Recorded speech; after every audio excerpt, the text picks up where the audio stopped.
I was happy and making good money. You owe $30,000. I was shocked when my credit card company called me on the phone. What? There's no card?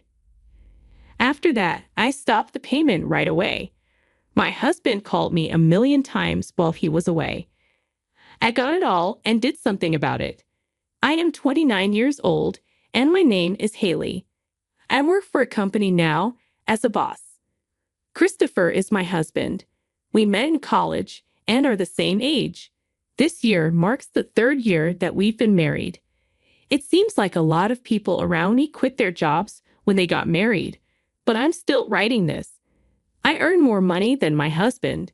We don't talk about it, but I worry about our future when my husband's only source of income is gone. I'm sure he does too. My husband, on the other hand, is not a pimp. We each have our own pocket, and we split the cost of living 50-50. I can spend the rest of the money however I want. This meant that I wasn't too unhappy with the fact that we were working together and that our lives were going well.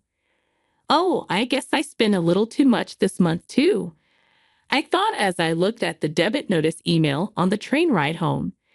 That being said, I should look again to see if any services I haven't used in a while are still set up. That's what I thought as I closed the email. That time will probably never come. I couldn't remember the password to get to the page where I could see my credit card bills. It's tough to find the drive. I can't get through to the help center.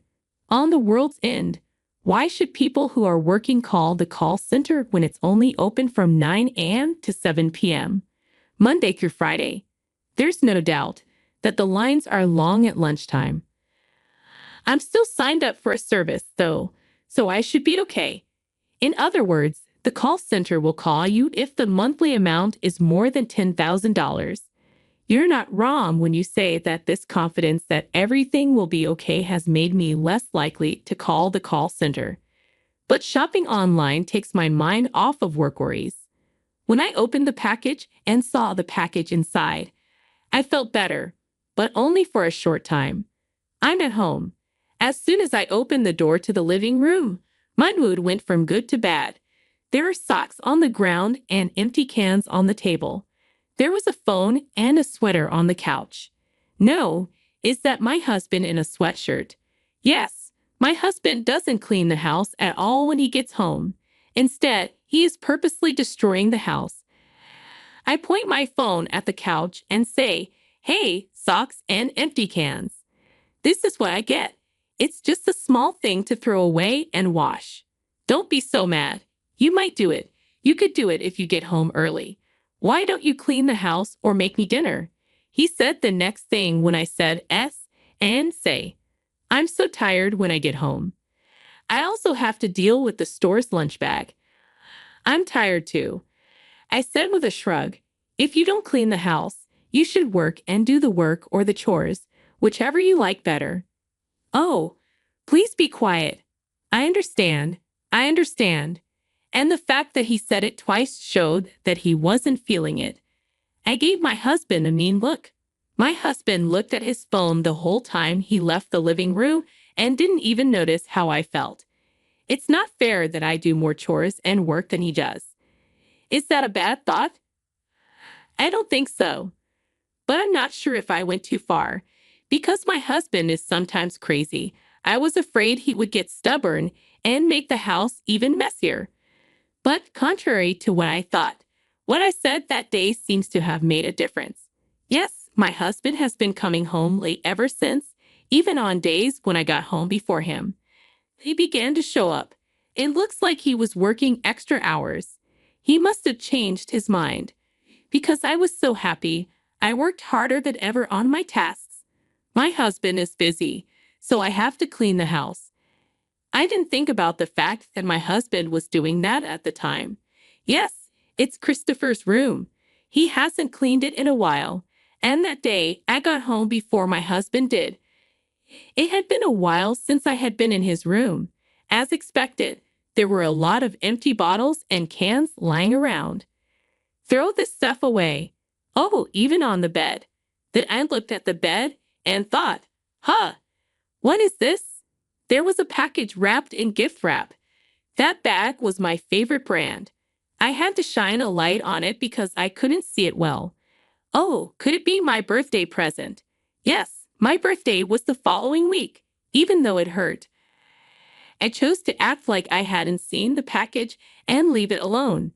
But on my long-awaited birthday, the box never showed up. Hey, do you know what day it is today? Oh, it's your birthday, right? Yes. Did you forget? No, I remember, she said. Aren't you happy about something? Didn't I give it to you last year? What did you do? You know, you're old enough to be honored. My husband spit that out without a care in the world and went to his room. Then what do you mean? It was that box that made me feel uneasy from that day on. Right then, something took place. My husband said all of a sudden, "This is it. I'm going on a work trip to another country next week." What? A business trip to another country? Had to raise my voice. That's not how I remember your business being. You've never been on a business trip outside of the United States, let alone within the country, have you? Then my husband said, "They gave me this assignment because I've been doing well and deserve it." Oh, you mean? He told me I could believe him if I hadn't seen the box, but I couldn't accept what my husband said at that time. I was scared to go into his room on the day of his business trip after seeing him off early in the morning. I then checked under the bed. There wasn't a package there. I was sure. This isn't a business trip abroad, right? I was able to move my heavy body to work with this feeling in my heart. I was still not in a fit state to do any work, though. Several times, my hand stopped. I kept thinking about my phone and what my husband had said and done. "Hey, are you okay? What? You look like your mind is not in your body today," I asked. "Oh, yeah. I just didn't get enough sleep." As I made this light-hearted excuse, my phone started shaking. On the screen, a strange number was shown. It's not often that I answer a call from a number I don't know, but I had a bad feeling about this one, and did. "I'm sorry. I need to go for a while."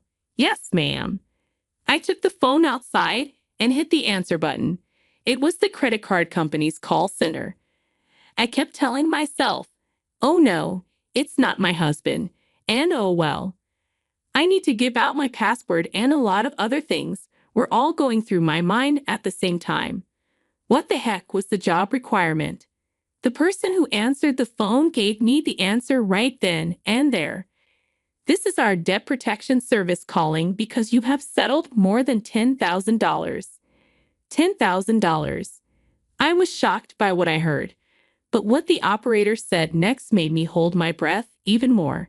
"Yes, it costs $30,000, I said. "That's not possible." "Wait a second." I quickly went back to work and looked in my wallet.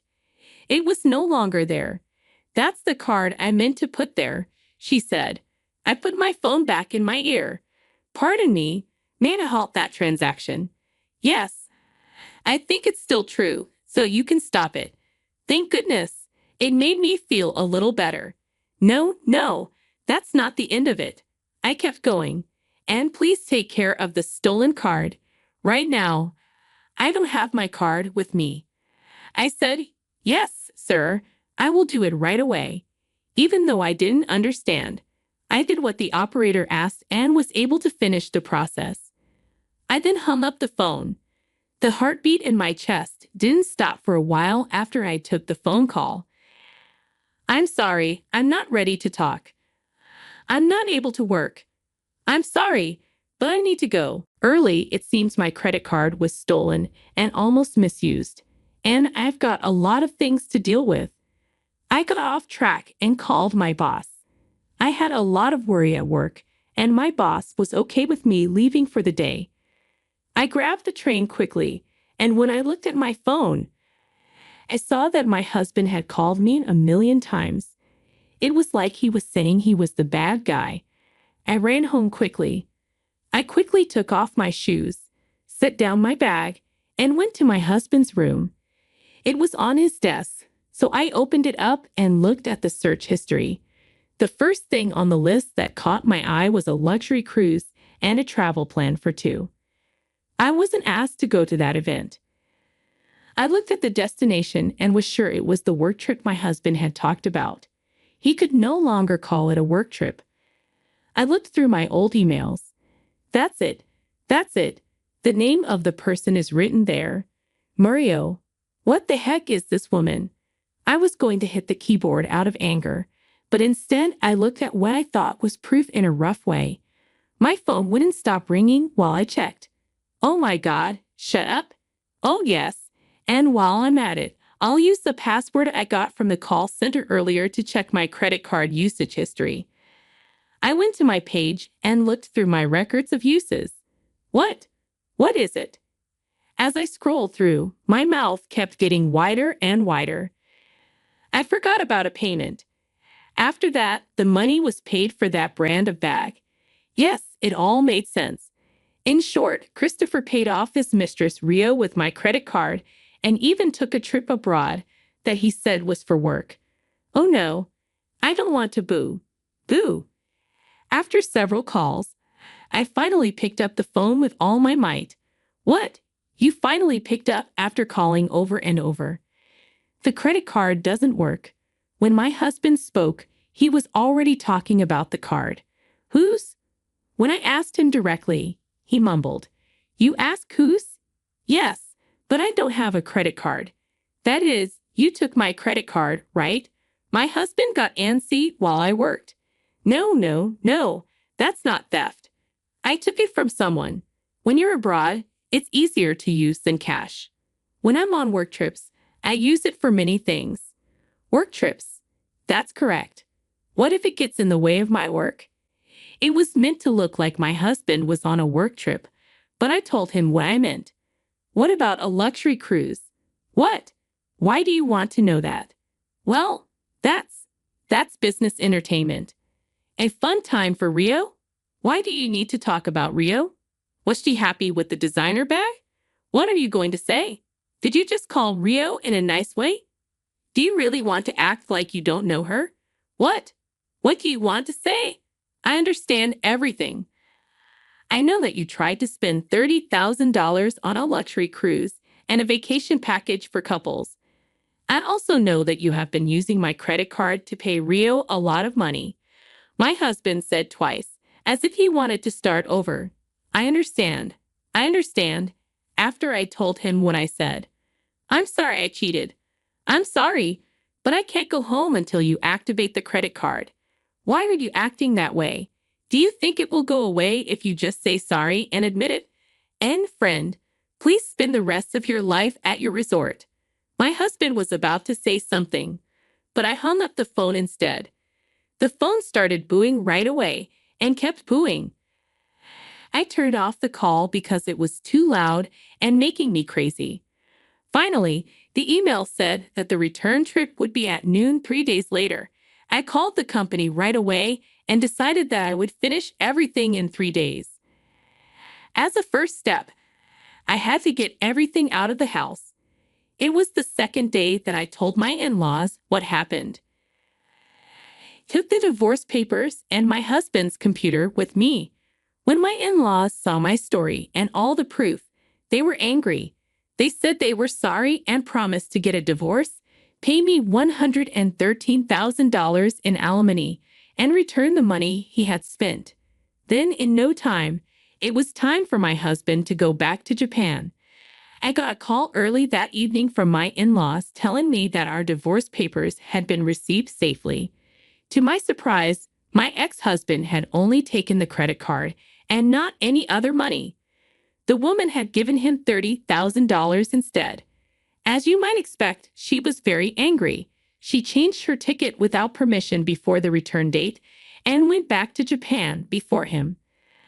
I asked myself why she didn't just take the plane ticket and visa from my ex-husband and leave for Japan. While I was listening to the story, I thought about how when my ex-husband got back to Japan, my things were gone from my house and my phone wouldn't connect. So he ran to my in-laws' house. He got in a lot of trouble there and had to write divorce papers. In other news, The woman is now also asking for her $30,000 back, and the ex-husband is rolling his eyes up into his head. After he paid them back once, they made him live like a junior high school student with a 20-hour curfew while they watched over him until he paid the whole amount back. I finally made a $9,000 claim against the cheating wife after getting information from my in-laws about what had happened and how to reach them. This ended the problem. When I went back to work the next day, many of my bosses and coworkers were worried and called me. "Hey, are you okay? I'll listen to the story if it's okay with you. Say thank you. I'm thankful to work for such a friendly company. Every once in a while, I'll buy you a drink. Let's get a drink. It's really just a game of whining. Thanks a lot." As I drank the beer, I poured all of the past into the center of my mind. I love it. From now on, it looks like only good things will happen. Yes, that's right. Haley,